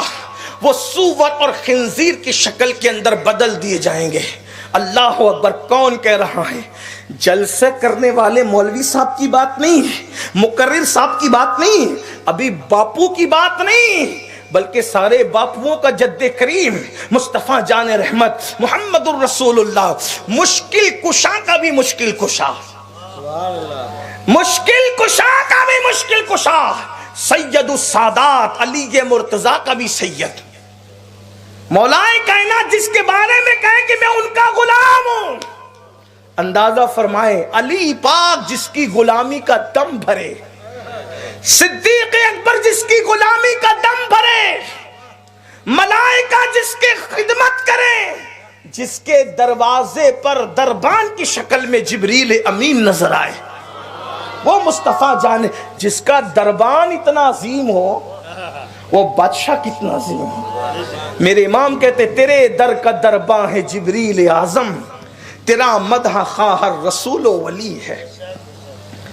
اللہ کے سچے رسول صادق و مصدوق فرماتے صلی اللہ علیہ وآلہ وسلم, چہرے پہ پھنسیاں نکل آئے تو بے چین ہو جاتے ہو, چہرے پہ پھنسیاں نکل آ جائیں تو بے قرار ہو جاتے ہو. آقا علیہ السلام ارشاد فرمائے قبروں میں کچھ لوگوں کی شکل سور کی, خنزیر کی شکل میں بدل جائے گی. صحابہ کرام نے عرض کیا حضور وہ کون ہوں گے؟ آقا فرماتے ہیں جو میوزک سنتے ہوں گے دنیا میں, میوزک موسیقی ڈھول تاشے باجے, وہ جس میں مبتلا ہوں گے ان کی شکلیں قبر میں سور کی شکل اختیار کر جائے. قیامت کے دن ان کے کانوں میں سیسا پگھلا کر کے ڈالا جائے گا, جہنم کی آگ کا سیسا ان کے کانوں میں. اور آپ سوچیں تنہا انسان بیٹھ کر میوزک سنے, موسیقی سنے تو اس کا یہ عذاب ہے, جو پورے محلے کو سنائے. یہ جو ڈی جے لگاتے ہو جہاں جہاں تک آواز پہنچتی ہے وہ سب کا گناہ تو ان کو ملتا ہے جنہوں نے راضی رہ کر کے سنا. ڈی جے کے گانے کو جو راضی رہ کر کے سن رہے ہیں وہ سب کو گناہ ملے گا, لیکن ان سب کے گناہ میں کمی کیے بغیر سب کے گناہ کے برابر اس کو گناہ ملے گا جس نے وہ ڈی جے لگایا تھا. وہ سب کا ذمہ دار, وہ کتنا بڑی لعنت مول لیتے ہیں, کتنی بڑی لعنت اپنے سر پہ لیتے ہیں, اور پھر کہتے ہیں مصیبت آ رہی. جب اللہ کسی پہ لعنت کرے تو پھر اس کو کون مصیبت سے بچائے گا, اس کو کون تکلیف سے بچائے گا, اس کو کون مشکل سے بچائے گا؟ میرے آقا علیہ الصلوۃ و تسلیم کے پیارے دیوانوں, پھر آقا علیہ السلام فرماتے ہیں پہلی چیز جو قبر میں سور کی شکل دلائے گی وہ میوزک ہے, موسیقی ہے, ڈھول تاشے باجے گانے ہیں. اور دوسری چیز فرمائی وہ نشہ کرتے ہوں گے. نشہ کرنے والوں کی صورتیں بھی قبر میں بدلے گی. اور سور کی شکل، اور ایک حدیث کے مطابق یا سور کی شکل یا بندر کی شکل۔ آج بہت عزت دار بنتے ہیں گناہ کر کے، گناہ کو فیشن کا نام دیا جاتا ہے۔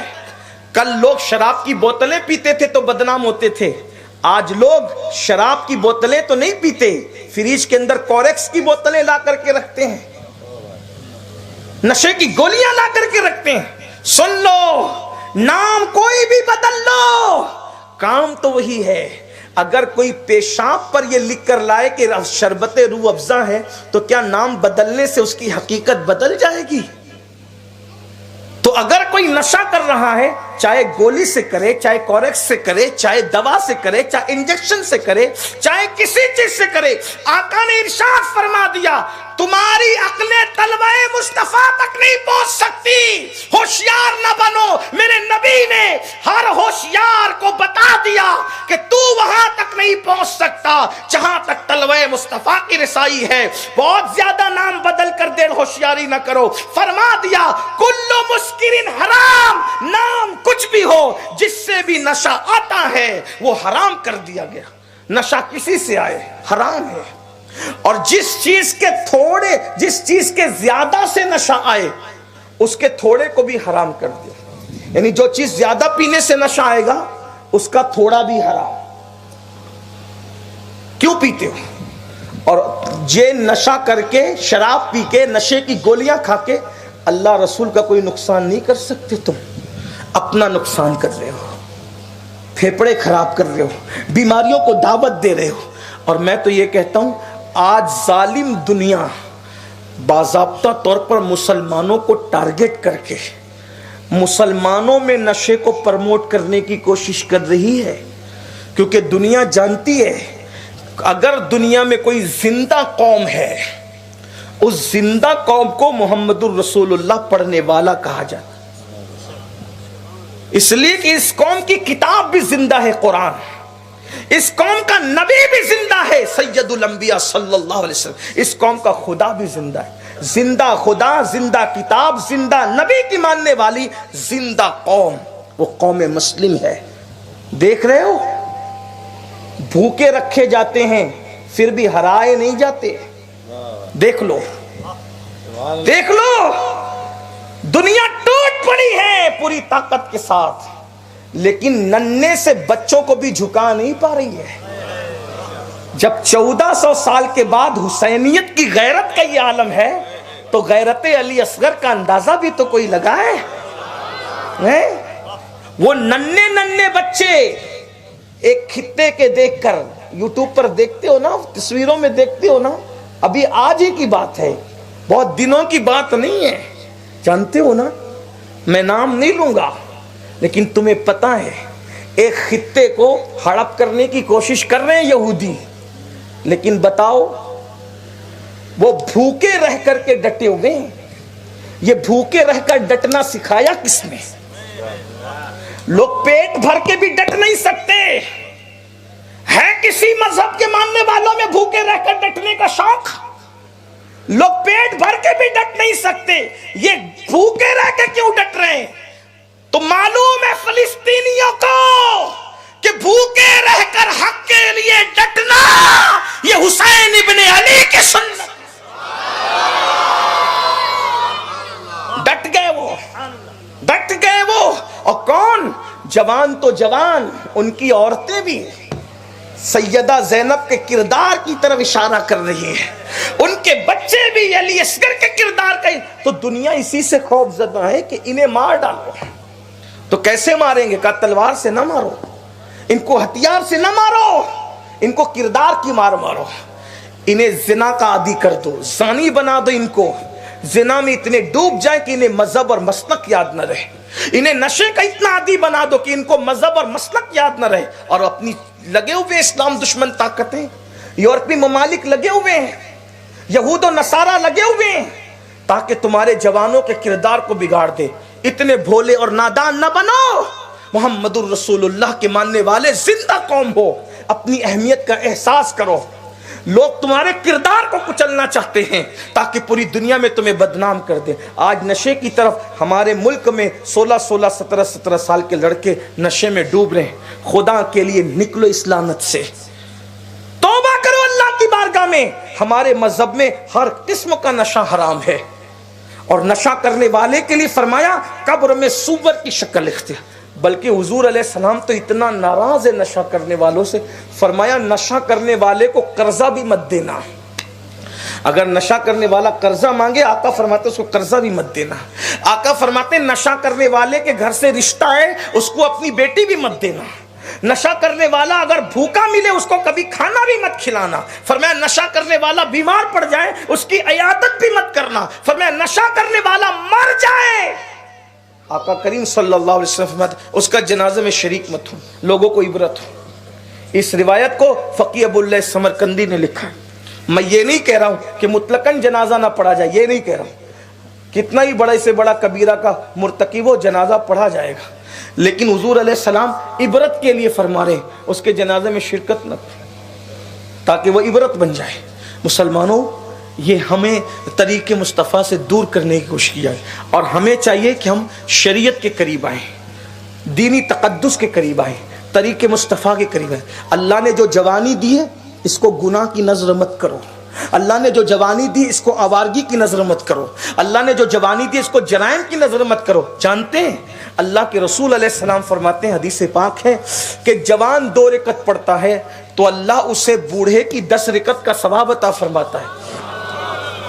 ایک مرتبہ ایک بوڑھا اور ایک جوان حضور کی بارگاہ میں دونوں توبہ کرنے کے لیے آئے، تو جبریل علیہ السلام آ کے کہتے ہیں یا رسول اللہ اس جوان کو میں سلام کرتا ہوں، تو آقا نے فرمایا جبریل توبہ تو دونوں کر رہے ہیں، تو نے بوڑھے کو سلام کیوں نہیں کیا، جوان کو سلام کیوں کیا؟ تو میرے آقا علیہ السلام کی بارگاہ میں جبریل عرض کرتے ہیں یا رسول اللہ بوڑھا تو توبہ کر رہا ہے، توبہ اس کی قبول ہے، لیکن جب کوئی جوان توبہ کرتا ہے تو اللہ تبارک و تعالی جوانی کو بھی پسند کرتا ہے اور جوانوں کو بھی پسند کرتا ہے، اور جو جوان توبہ کر لیتا ہے، جو جوان توبہ کر لیتا ہے، اللہ تبارک و تعالی 40 دن تک اس خوشی میں آسمان میں قندیلیں روشن کرنے کا حکم دیتا ہے کہ جوان نے توبہ کی ہے۔ اور پھر فرمایا جب کوئی جوان توبہ کرے اللہ رب العزت اس کے سارے گناہوں کو نیکیوں میں تبدیل فرما دیتا ہے۔ جب کوئی جوان توبہ کرے اللہ اس کو قیامت میں عرش کا سایہ عطا کرتا ہے۔ اور یہاں تک میرے آقا فرماتے ہیں جو جوان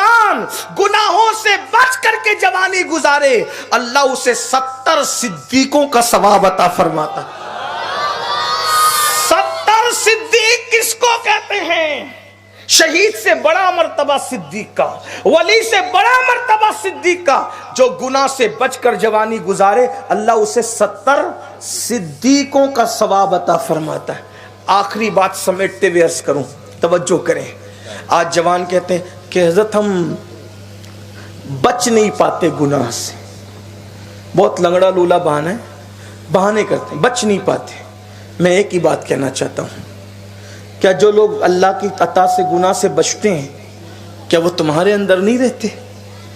زمین پہ ابھی بھی تو کچھ لوگ ہیں نا جن کو تم لوگ خود نیک مانتے ہو، ہے نا ایسے لوگ؟ تو کیا یہ آسمان سے اترے، زمین سے نکلے؟ طریقہ گناہ سے بچنے کا ایک ہے، آسان، سچے دل سے ہمیں نیت کرنا ہوگی گناہ سے بچنے کی۔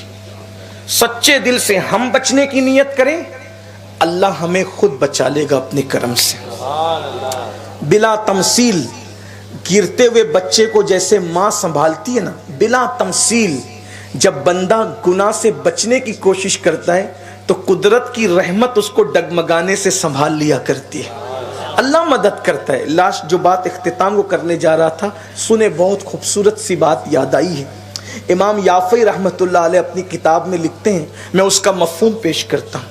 جوانی بہت خوبصورت ہے، فرمایا جوانی کی ایسی قدر کرو جیسے کسی مہمان کی قدر کرتے۔ ہر مہمان جانے کے لیے آتا ہے، تو جوانی بھی وہ مہمان ہے جو چلی جائے گی۔ جوانی نہ کسی کے پاس ہمیشہ رہی ہے نہ ہمارے پاس ہمیشہ رہے۔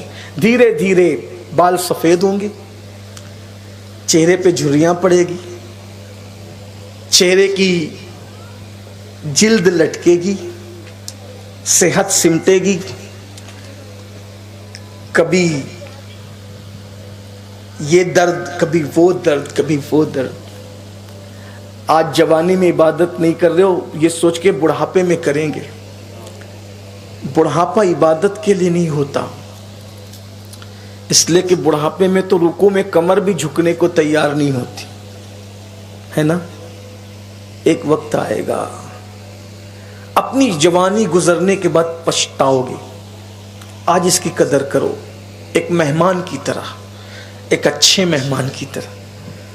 وقت کا صحیح استعمال کرو۔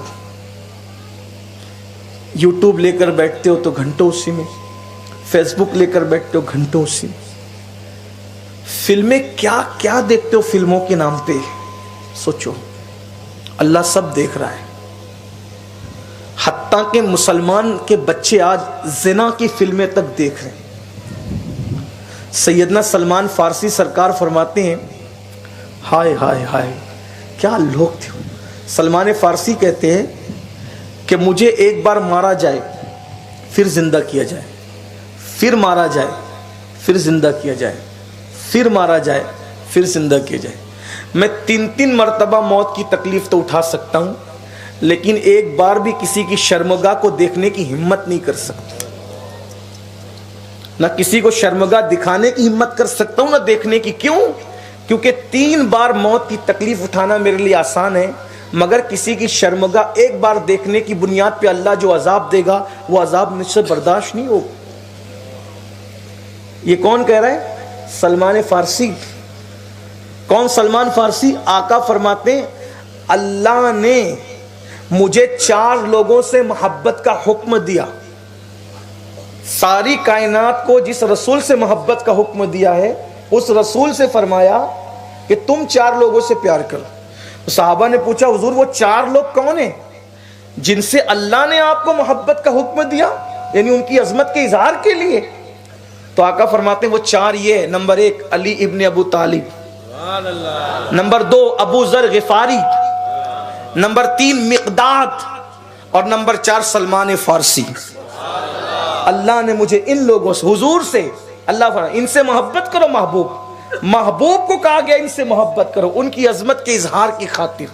اندازہ کریں، وہ سلمان فارسی فرما رہے ہیں 3 مرتبہ موت کا صدمہ اٹھانا آسان ہے، ایک بار کسی کی شرمگاہ کو نہیں دے۔ بلکہ ہمارے بزرگوں نے فرمایا اگر ضرورت نہیں ہے تو خود کا سطر بھی بغیر ضرورت نہ دیکھا کرو۔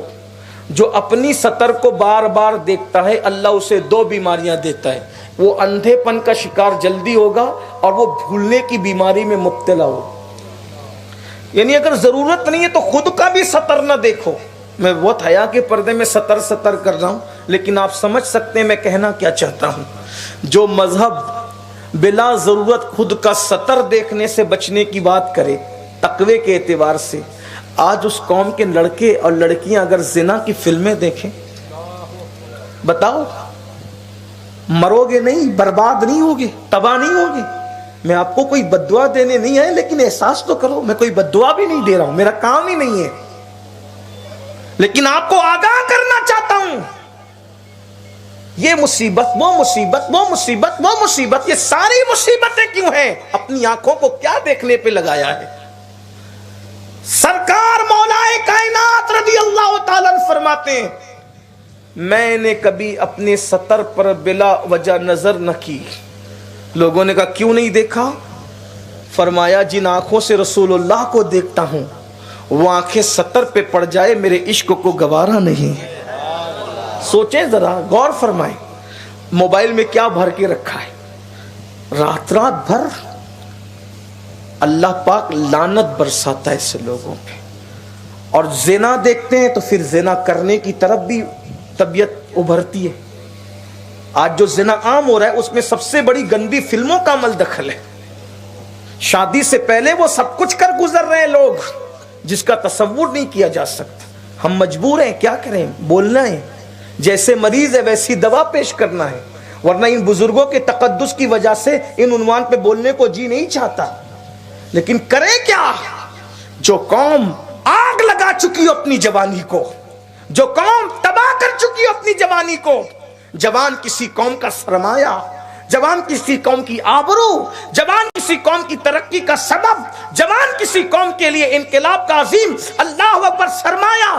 آج ان جوانوں کا سب کچھ لٹ چکا. زنا، گندی فلمیں، گندی تصویریں، یوٹیوب، فیس بک، واٹس ایپ، اسی میں ڈوب گئے. اور پھر کہتے ہیں ہم عاشقان رسول ہے. ارے عاشق تو وہ ہوتا ہے جس کو محبوب کے سوا کسی سے کوئی غرض ہی نہیں ہوتی. وہ تو محبوب کے سوا کسی کو دیکھنا ہی نہیں چاہتا. تیرے طلبوں میں جو ہے غیر کا منہ کیا دیکھے، تیرے قدموں میں جو ہے غیر کا منہ کیا دیکھے. کون نظروں پہ چڑھے دیکھ کے تلوا تیرا. جو رسول اللہ کے قدموں میں ہے وہ کسی کا چہرہ بھی دیکھنا نہیں چاہتا کہ مجھے کیا غرض کسی کے چہرے سے، کیونکہ میں تو یار کے تلووں میں گم ہوں. یار کا تلوا مجھے فرصت نہیں دیتا کسی کو تکنے کے لیے. کیوں؟ اس لیے کہ کسی محجبین کا چہرہ بھی اتنا خوبصورت نہیں ہو سکتا جتنا اللہ نے میرے محبوب کے تلوے کو خوبصورت بنایا ہے. آسماں گر تیرے تلووں کا نظارہ کرتا، روز ایک چاند تصدق میں اتارا کرتا. چھپ گیا چاند نہ آئی تیرے دیدار کی تاب، سامنے گر کبھی ہوتا بھی تو سجدہ کرتا. دور رسالت میں کسی نے کسی سے کہا آج چاند نکلا نہیں.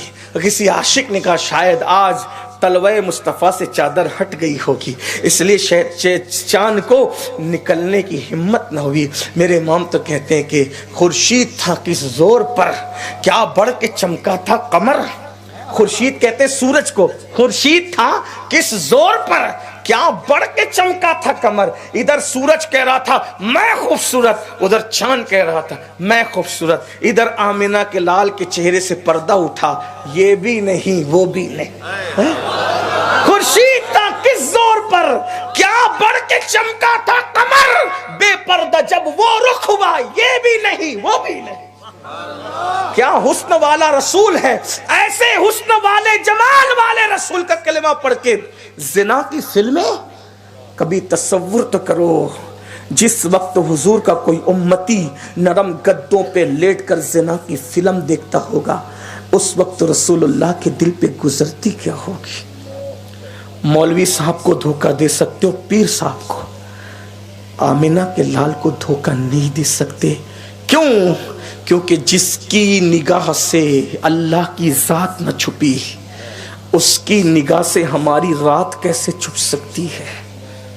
حضور کی بارگاہ میں جب شفاعت کی بھیک مانگنے جاؤ گے، اگر اللہ کے رسول نے چہرہ پھیر لیا تو کیا ہوگا. تو میں جو آخری بات کرنے چلا تھا، بات طویل ہو رہی، بات ختم کروں. ہمارے برادر عزیز بڑے مخلص ہمارے ساتھی کرم فرما جناب عبدالرزاق صاحب قادری، ان کا حکم تھا کہ ہمیں وقت پہ پروگرام ختم کرنا ہے. تو جو ٹائم تھا ہم اس سے بہت آگے نکل گئے، تو بات ختم کہیں نہ کہیں تو کرنی ہوگی. لیکن امام یافعی والی ایک بات سن لے، بات ختم کرتے. ارادہ کریں سچا، منافقانہ نہیں، سچا میں نے گناہ سے بچنا ہے، سچا ارادہ. پھر دیکھو میرے اللہ کا کرم کیسے ہوتا ہے. خدا کی رحمت ہاتھ نہ تھام لے تو پھر کہنا، مصطفیٰ جان رحمت کا کرم ہاتھ نہ تھام لے تو پھر کہنا. اور یہ جو زنا کی فلمیں دیکھتے ہیں اور زنا کرتے ہیں نا، فرمایا گیا، بزرگوں نے فرمایا، جو زنا کرتے ہیں، زنا دیکھتے ہیں، اگر وہ توبہ نہیں کریں گے تو اللہ ان کے گھر میں لنگڑی لولی عیبی اولاد پیدا کرے گا. اب اس کا یہ مطلب نہیں کہ جن کے گھر میں عیبی اولاد ہو تو آپ اس پہ شک کرنے لگو کس نے ایسا کیا ہوگا، ایسا نہیں.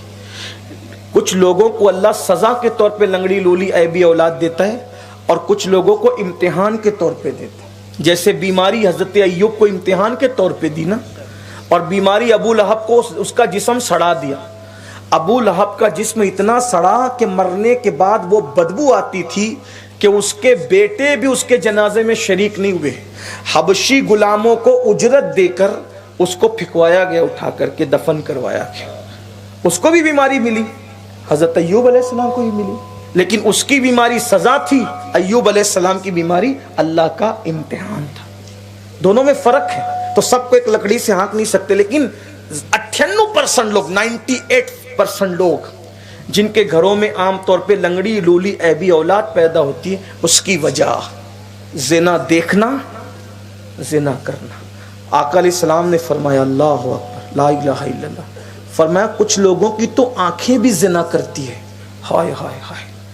جو آنکھ زنا کرتی وہ اللہ کا دیدار کیسے کرے گی؟ جو آنکھ زنا کرتی وہ رسول اللہ کا دیدار کیسے کرے؟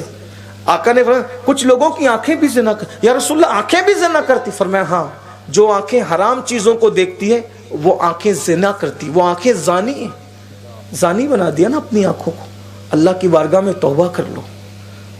موت سر پہ کھڑی ہے، موت کی تلوار سروں پہ لٹک رہی ہے، پتہ نہیں کب بلاوا آ جائے. ابھی بیٹھا تھا ابھی چلا گیا، سوتے سوتے چلا گیا، کھاتے کھاتے چلا گیا. زندگی کا کوئی بھروسہ نہیں ہے. غرور میں مت رہنا کہ کس کو کتنی زندگی ملی. زندگی موت و حیات کا اختیار ہمارے ہاتھ میں نہیں. پتہ نہیں میں بول رہا ہوں کب تک بول سکوں، آپ بیٹھے کب تک بیٹھیں گے. حقیقت ہے موت آنی ہے، تیاری کرو، اللہ رسول کو راضی کرو، سچی توبہ کرو، استغفار کرو، اپنے اللہ کو مناؤ، اپنے اللہ کو راضی کرو.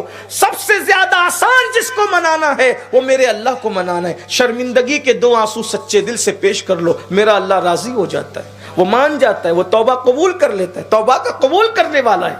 امام یافعی رحمۃ اللہ علیہ لکھتے ہیں ایک بزرگ بوڑھے ہو گئے تھے، ان کا پورا بدن مہکتا تھا. وہ جو کپڑے پہنتے تھے وہ کپڑے بھی مہکتے تھے. وہ جس گلی سے گزر جاتے تھے گلیاں بھی مہکتی تھی. جب مسجد میں آتے تھے تو پوری مسجد مہکتی تھی. ان کی مہک اور خوشبو کی وجہ سے لوگوں نے ان کا نام رکھ دیا تھا حضرت مسکی. عربی میں مشک کو مسک کہتے ہیں. ان کا نام کیا رکھا تھا؟ حضرت مسکی. اپنے الفاظ کے جامع میں امام یافعی کی بات پیش کی. یہ امام یافعی کون ہے؟ یہ امام یافعی وہ ہیں جو غوث پاک کے مرید مرید ہیں. یعنی انہوں نے غوث اعظم کے دیکھنے والوں کو دیکھا ہے. بڑے عظیم بزرگ امام یافعی. تو ان کا نام مسکی تھا. تو اب ظاہر سی بات ہے بہت مہکتے تھے، مسجد مہکتی تھی، گلیاں مہکتی تھی، گھر مہکتے تھے. تو لوگوں نے ان سے کہا او مسکی، تم خوشبو لگانے پر اتنے پیسے خرچ کرتے ہو، یہ فضول خرچی نہیں ہے؟ اتنا خرچہ کرتے ہو مہکنے کے لیے؟ انہوں نے ایک دن پوچھنے والے جوانوں کو ہنس کے کہا کہ بابا میں تو کبھی عطر لگاتا ہی نہیں، تم پیسے خرچ کرنے کی بات کرتے ہو، میں نے کبھی عطر لگایا نہیں. کہا پھر یہ خوشبو؟ کہا اس کے پیچھے ایک داستان ہے، اگر سننا چاہتے ہو تو سنو. ان لوگوں کو کہا آپ بھی ماشاءاللہ اتنے باذوق ہیں کہ انہوں نے ان سے کہا لیکن آپ بھی کہہ رہے ہیں چلیں حضرت مسکی کی بات میں بیان کرتا ہوں. تو کہا اگر سننا چاہتے ہو ان جوانوں کا سنو. کہا کیا؟ تو مسکی کہتے ہیں میں جوان تھا، اب بہت مالدار باپ کا بیٹا تھا. دولت تو اب بھی ہے میرے پاس لیکن بہت مالدار باپ کا بیٹا، اور ابھی بھی خوبصورت ہوں، اس وقت بھی خوبصورت تھا. جوانی میں زیادہ ہی حسن تھا، خوبصورتی تھی. میرے ابا کو کسی نے مشورہ دیا اتنا خوبصورت بیٹا ہے، اتنی دولت ہے آپ کے پاس، اس کو کسی اچھے تاجر کے ہاتھ کے نیچے رکھو تو یہ تجارت سیکھے گا. بھئی پریکٹس بہت ضروری ہوتی ہے نا کسی کام کے لیے، تجربے کے لیے. کسی اچھا مفتی بننا ہے تو اچھے مفتی کے ہاتھ کے نیچے کام کرو، اچھا ڈاکٹر بننا ہے تو اچھے ڈاکٹر کے ہاتھ کے نیچے پریکٹس کرنی پڑتی ہے، اور اچھے خطیب بننا ہے اچھے خطیبوں کے ساتھ رہنا پڑتا ہے، تو بہت کچھ کرنا پڑتا ہے. تو کہا اچھے تاجر کے پاس رکھو. میرے ابا نے مجھے کپڑے کے تاجر کے پاس رکھ دیا. یہ میرا بیٹا ہے، جوان ہو رہا ہے، اس کو کچھ تجارت سکھاؤ. میں صبح صبح دکان پہ بیٹھا تھا، ایسے میں بڑی آئی اور اس بڑیا نے کہا کہ کچھ کپڑے ہمیں چاہیے، خریدنے کپڑے. یہ بہت اچھی کوالٹی نکالی، اور نکالنے کے بعد کہا کہ یہ کسی کو ساتھ میں بھیج دو، کوئی ساتھ میں چلا جائے میرے ساتھ، جو پسند آئیں گے وہ کٹوا لیں گے، بقیہ بھیج دیں گے. تو میں ہی تھا دکان پر، تو دکان کے مالک نے کہا تم چلے جاؤ. میں گیا تو چونکہ وہ کپڑا خریدنے والے لوگ تھے، لیکن جب میں پہنچا وہاں تو ایک تخت پر بڑی خوبصورت حسین و جمیل حسن کی ملکہ ایک لڑکی بیٹھی تھی. میں نے جیسی کپڑے کا تھان پھینکا تو اس نے مجھے کپڑا دیکھنے کی بجائے میری طرف دیکھ کر اس کی نیت بدل کی. خوبصورت تو تھا ہی، جوان بھی تھا، تو اس نے مجھے گناہ کی دعوت دی. گناہ سے مراد زنا کی دعوت دی. اگر کسی کو اللہ نہ کرے زندگی میں کوئی زنا کی دعوت دے، اس کو چاہیے کہ وہ جل جانا گوارا کرے، لیکن زنا کرنا گوارا نہ کرے، بڑے سے بڑا نقصان اٹھا لے، اس لیے کہ یاد رکھنا زنا کرنے کے بعد انسان کے دل پہ گناہ کا جو دھبا لگتا ہے 7 سمندروں کا پانی بھی اس کو کبھی دھل نہیں سکتا، بہت بدترین سزا ہے۔ بلکہ صوفیہ فرماتے ہیں زنا کرنے والے زانی کی نسلوں میں اس گناہ کا اثر باقی رہتا ہے، نسلیں بھگتتی ہے اس سے۔ اگر اپنی نسلوں کا بھلا چاہتے ہیں لوگ، حالانکہ اس محفل میں ایسے لوگ نہیں ہیں کیونکہ زانی لوگ ایسی محفل میں نہیں آتے، لیکن آپ لوگوں کو مخاطب کر کے جو لوگ یہ برائی کرتے ہیں ان کو سدھارنا مقصود ہوتا ہے، ورنہ شرابی لوگ تو محفل میں آتے ہی نہیں، زانی لوگ تو محفل میں آتے ہی نہیں، برے لوگ تو محفل میں آتے ہی نہیں، مگر وہ تو سوتے پڑے رہتے ہیں، جرائم کرتے رہتے ہیں، مجرم کیوں آئے گا؟ یہاں تو اچھے لوگ آتے ہیں، لیکن اچھے لوگوں کو بھائی ویکسین تو صحت مند لوگوں کو ہی لگتا ہے نا، ویکسین کس کو لگتا ہے؟ ٹیکہ کس کو لگتا ہے؟ جس کو بیماری نہیں ہوتی اس کو لگتا ہے، کیوں؟ تاکہ آگے بیماری نہ لگے، اس کو ٹیکہ حفظ ما تقدم۔ حاجی لوگ حج کو جاتے ہیں تو ٹیکہ لگاتے، کیوں؟ وہاں ہر قسم کے لوگ آئیں گے، بیمار لوگوں سے ملاقات ہوئی، یہ بیمار نہ پڑ جائے، اس لیے اس کو ٹیکہ لگاتے ہیں کہ نہیں لگا؟ تو یہ ٹیکہ ہے کہ کبھی زندگی میں اللہ نہ کرے ایسا موڑ آ جائے کہ کروڑوں روپے پیش کی جائے، دامن بچا لینا، آبرو بچا لینا۔ اور اگر مائیں اور بہنیں بھی سن رہی ہو تو میری ان سے بھی گزارش ہے، بہت لالچ دی جاتی ہے اسکول میں، کالجوں میں، محلوں میں، شادی کی لالچ، گھر بسانے کی لالچ، اس کی یاد رکھنا۔ ایک ایمان والے کے پاس ایمان کے بعد سب سے بڑا سرمایہ اگر کوئی ہے تو اس کی آبرو ہے۔ سب لٹ جائے مل جاتا ہے، آبرو لٹ جائے کبھی نہیں ملتی۔ اور زنا کی نحوستیں اللہ توبہ کی توفیق دے ان کو جنہوں نے یہ کام کیا، نسلوں تک اس کی برائی رہتی، بدی رہتی۔ بلکہ اب کچھ لوگ تو اتنے نیک ہوتے ہیں پھر بھی پریشان رہتے ہیں، وجہ تو بزرگوں نے فرمایا بہت سی وجوہات میں سے ایک وجہ یہ بھی ہے، اوپر ان کی پشتوں میں کسی نے زنا کیا ہوگا، اس زنا کی نحوست اب بھی بے برکتی کی شکل میں ان کی نسل میں باقی۔ اب کیا سمجھ، لوگ آج 2 منٹ کی لذت کے لیے نسلیں برباد کر رہے ہیں، نسلیں تباہ کر رہے ہیں۔ لوگوں کو سب کھیل تماشا لگتا ہے، اپنی زندگی 3 گھنٹے کی فلم نہیں ہے میری قوم کے جوانوں، ہمیں تو مکمل جینا ہے، ہمیں بھی جینا ہے، ہماری نسلوں کو بھی جینا ہے۔ اوپر کی نسلیں نیک کام کریں تو نیچے کی نسلوں تک برکتیں باقی رہتی ہے، اور اوپر کی نسلیں پاپ کریں تو وہ پاپ کی نحوست بھی نیچے تک باقی رہتی ہے۔ اس لیے اللہ کی بارگاہ میں توبہ کر لو، زندگی اللہ نے دی ہے غنیمت جانو، توبہ کر لو۔ تو حضرت مسکی کہتے ہیں ان جوانوں کو، میرے جوانوں میں نے کپڑے دکھائے، اس لڑکی کی نیت خراب ہو گئی، اس نے مجھے زنا کی دعوت دی، میں نے کہا میں زنا نہیں کروں گا۔ جوان تھے مگر اللہ کا خوف تھا، خدا کی خشیت، میں زنا نہیں کروں گا۔ اس لڑکی نے کہا تمہیں کرنا ہوگا۔ اب میں سمجھ گیا کہ شیطان اس پہ حاوی ہو گیا ہے۔ میں نے اس کو بہت نصیحت کی، اے لڑکی اللہ سے ڈر، مرنا ہے، قبر میں جانا ہے، اللہ کو منہ دکھا۔ لوگ قبر بھول گئے۔ سوچو جب یہ جسم سڑے گا نا، چند لوگ ہیں انگلی پہ گنے ہوئے جن کا جسم نہیں سڑتا، باقی سب کا سڑے گا۔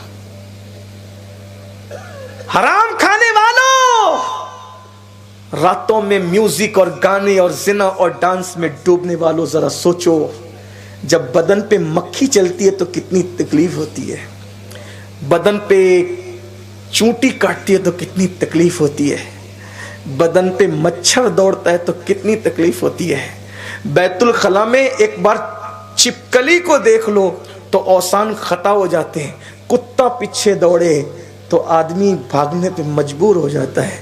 ہائے ہائے ہائے، قبر میں جہاں کروٹ بدلنے کی بھی جگہ نہیں ہے، جب جرائم پاپ اور گناہ کی وجہ سے اس پورے جسم میں کیڑے چلیں گے۔ خوبصورت جسم اور چمڑی پر گھمنڈ کرنے والوں، اگر قبر کھولنے کی اجازت ہوتی تو تمہیں قبریں کھول کے بتائی جاتی کہ کتنے نیک اور جھالی اور جھوٹے پارسا کہلانے والوں کا قبر میں کیا حال ہو رہا ہے، جا کے دیکھو۔ ہڈیاں پگھل رہی ہے ہڈیاں کھوپڑیوں کو زمین چاٹ رہی ہے، کیا ہوگا؟ تم نے قبریں پلٹتے نہیں دیکھا؟ 5-5 سالوں میں 6-6 سالوں میں جب قبریں پلٹتی کیا ملتا ہے؟ سوچو سوچو، غور کرو، اللہ کو راضی کرو، اللہ کو منا لو، اور اگر یار راضی ہو جائے انشاءاللہ جسم تو جسم ہے، کفن کو بھی مٹی نہیں چھو سکتی۔ اور لوگوں نے دیکھا کچھ ایسے بھی اللہ والے ہیں جن کا کفن بھی میلا نہیں ہوا، اور پھر کہنے والا کہنے لگ گیا مجبور ہو کر کے کہ زمین میلی نہیں ہوتی، زمن میلا نہیں ہوتا، محمد کے غلاموں کا کفن میلا نہیں ہوتا۔ جب ہم سنتے ہیں نا کہ محمد صلی اللہ علیہ وسلم ان کے غلاموں کا کفن میلا نہیں ہوتا، تو ہم کیا سمجھتے ہیں پتہ ہے؟ میں تو حضور کا غلام ہوں، میرا بھی کفن میلا نہیں ہوگا، ہڈیاں بھی پسے گی۔ ہم محمد رسول اللہ کے غلام ہیں، اللہ کرے غلام ہو، جو پیا من بھائے وہی سہاگن کہلائے۔ ہم ان کے غلام ہیں، کس کے غلام ہو پتہ ہے؟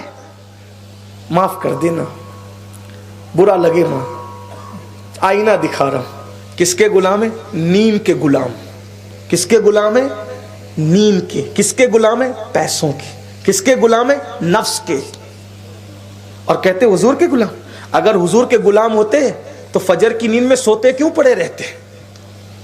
غلامی تو نیند کی ہے نا، حضور کی غلامی اگر ہوتی تو خیال آتا میری نیند سے زیادہ مصطفیٰ جان رحمت کی آنکھوں کی ٹھنڈک اہم ہے۔ غلامی نیند کی کرتے ہو اور کہتے ہم حضور کے غلام ہیں۔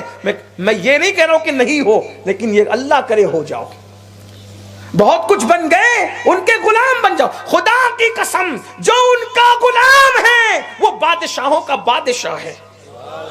بادشاہ وہاں آ کر جھکتے جو ان کی غلامی کر لے، لیکن غلامی کا نام لیتے ہو، غلامی کب کی ہے؟ پیسوں کے غلام ہو، پیسوں، چند سکوں اور پیسوں کے عوض اپنے ایمان کا سودا کرتے ہو۔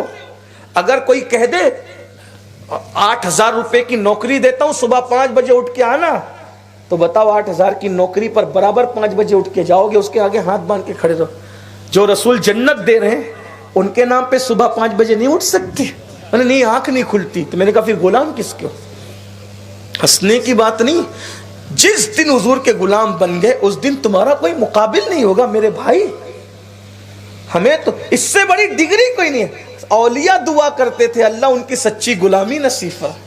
میں نے ابھی کہا نا کہ مولا علی فرماتے تھے انا عبید من عباد محمد صلی اللہ علیہ وسلم، کہ میں حضور کے غلاموں میں سے ادنا غلام۔ مولا کائنات کہا کر اللہ ان کی غلامی نصیب کر دے، تو اللہ غلامی نصیب کر۔ جو غلام ہوگا وہ جھوٹ کب بولے گا؟ جو غلام ہوگا وہ کسی عورت پر پاپ کی نظر کب ڈالے گا؟ جو غلام ہوگا وہ کسی اور کے چکر میں کیوں پڑے گا؟ جگر مراد آبادی نے کہا تھا اب اور نہیں کام جگر ہم کو کسی سے، کافی ہے بس ایک نسبت سلطان مدینہ۔ ہم لوگ پوری زندگی نعت سن رہے ہیں، نعت پڑھ رہے ہیں، زندگی بدلتی نہیں۔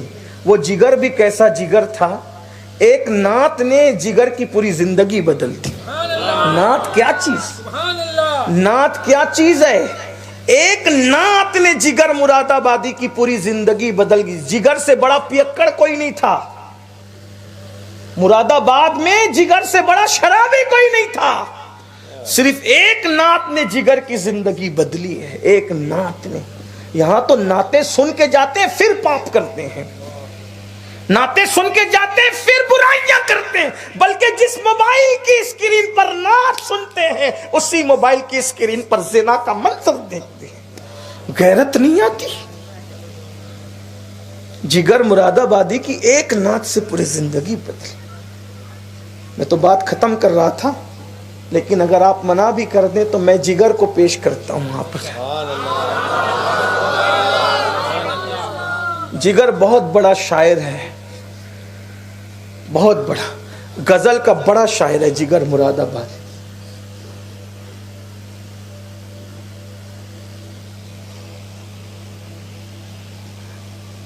حیرت عشق نہیں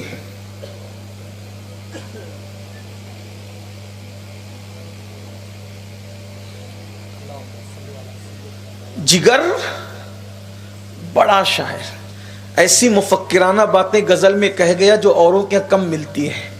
کہتے ہیں محو تسبیح ہی تو سب ہے مگر ادراک کہاں. محو تسبیح ہی تو سب ہے مگر ادراک کہاں. زندگی خود ہی عبادت ہے مگر ہوش نہیں.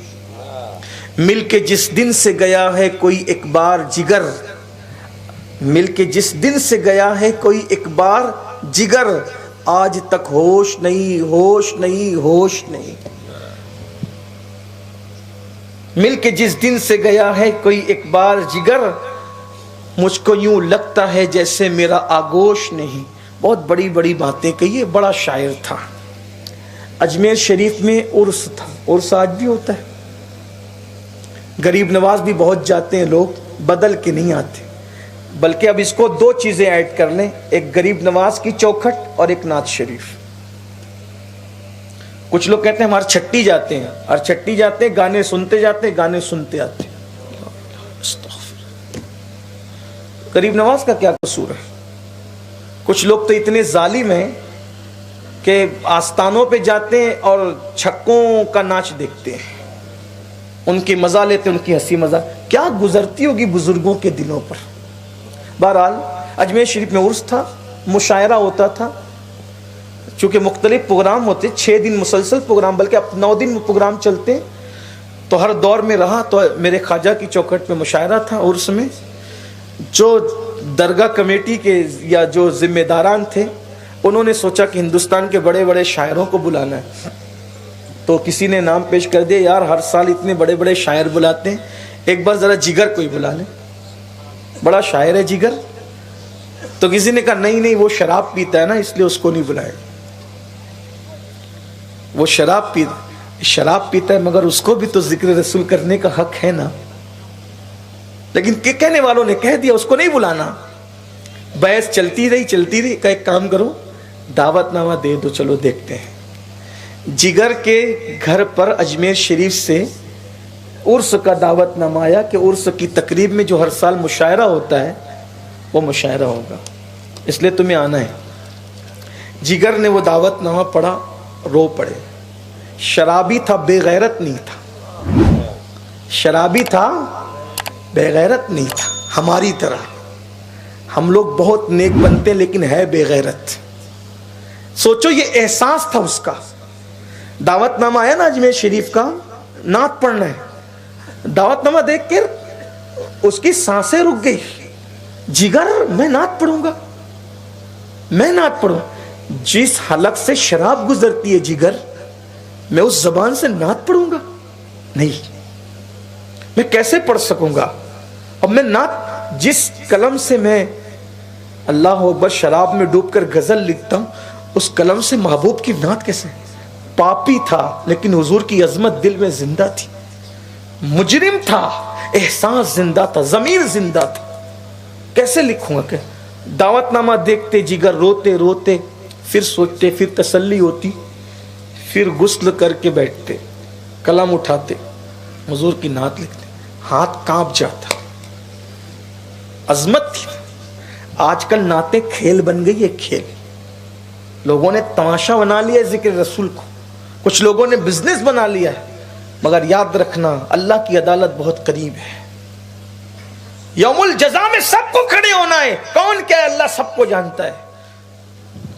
جگر قلم اٹھاتے نہیں لکھ پاتے. شراب پیتا رہوں گا یہ لکھوں گا نہ.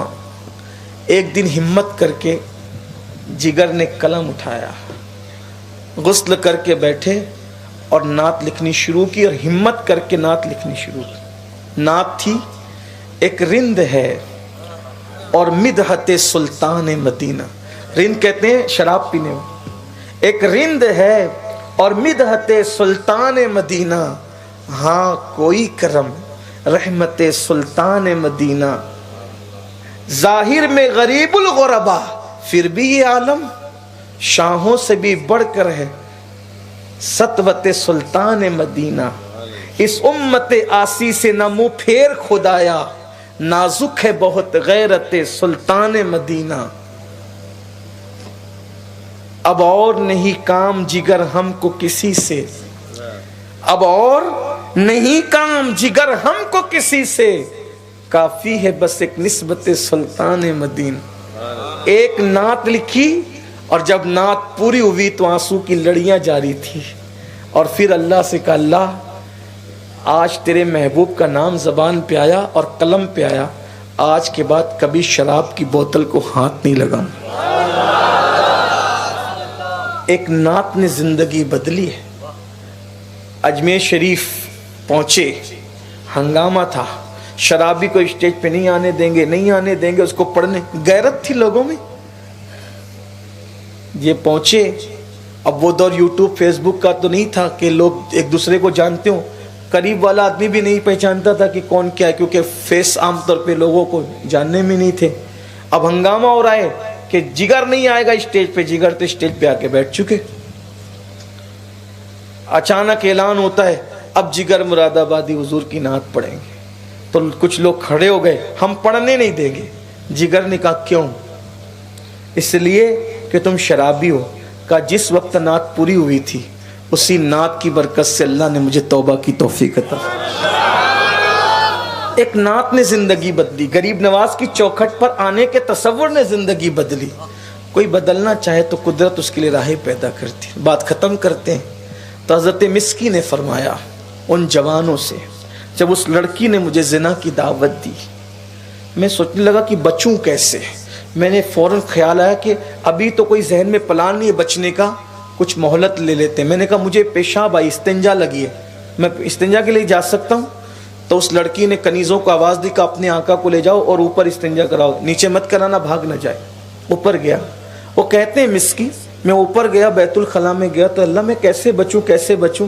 مجھے سوچ میں آیا ایک کام کرتے ہیں، جو یہاں پر پاخانے کی گندگی پڑی ہے اس کو منہ پہ مل لیا، بدن پہ مل لیا، اور سوچا پاخانے کی گندگی تو پانی سے دھل جائے گی مگر زنا کی گندگی کو 7 سمندر کا پانی بھی نہیں دھل سکتا۔